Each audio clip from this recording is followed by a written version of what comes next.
It's time for another pop date with Mumbles, Mr. Dancer. Welcome back to everyone to another episode of Mumbles. Dancer always yawns at the start of my videos. I don't know if you think I'm boring or what it is you think. But guys, today on today's episode of Mumbles, we are going to talk about vets. We're going to talk essentially about how to best pick the vet that is correct for you. So I have some tips that I've compiled for you. We're going to jump straight into that. Guys, one thing that is important to all animals, regardless of the animal type, is that they get the proper medical treatment.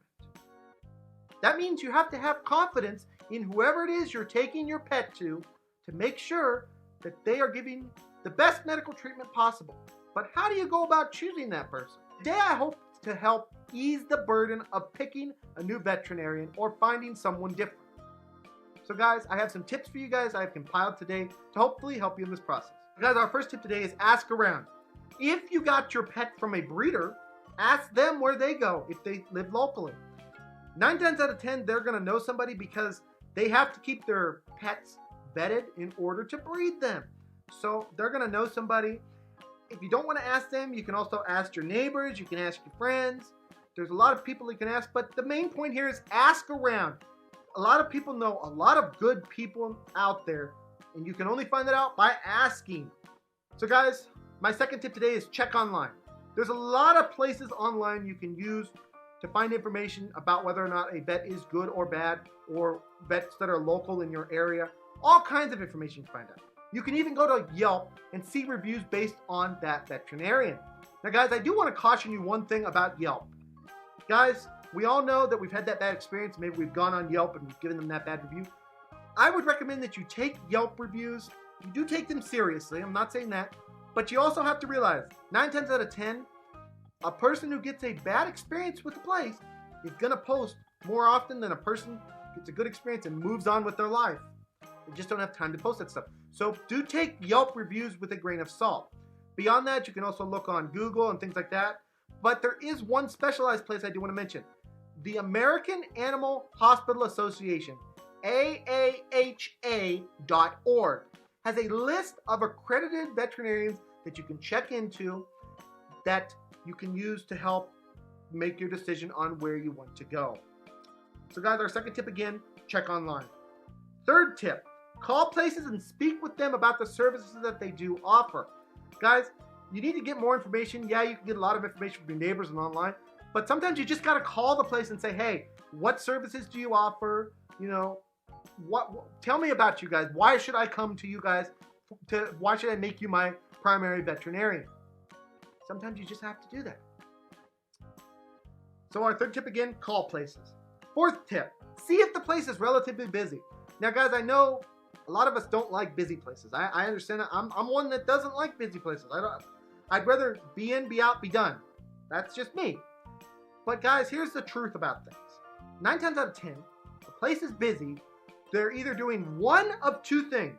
Either they have dirt cheap prices and everybody wants to get out on it because it's cheap, or they have good service and people are paying for that service. So check and see whether or not the vet is busy. If they're busy, 9 times out of 10, as I said, one of those two things. So guys, our fifth tip today is get an appointment. Guys, you're never going to know whether you like a place or not until you get that appointment. And yes, you can just talk to the veterinarian yourself, but I would recommend actually bringing in your pet, seeing how they treat your pet, seeing how your pet likes them. Remember, this is your animal's doctor.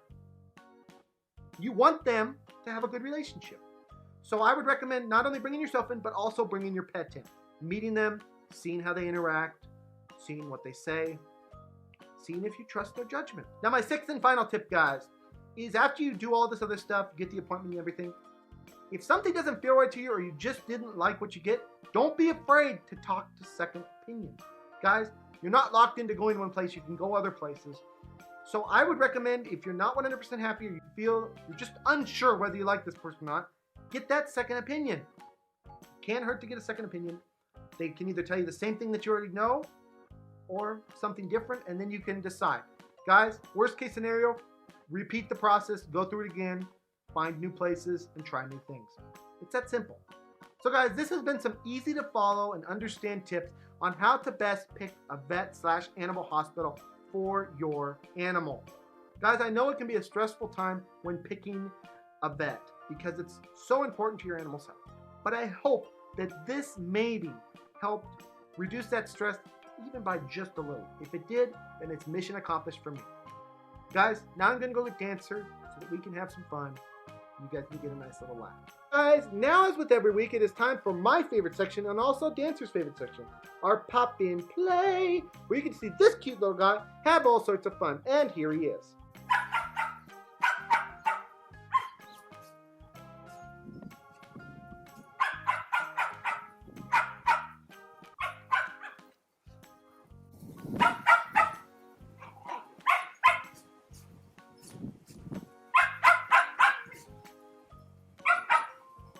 Anyways, guys, this has been another episode of Mumbles Dancer Pup Dates. I hope you guys all enjoyed this and this helped you guys.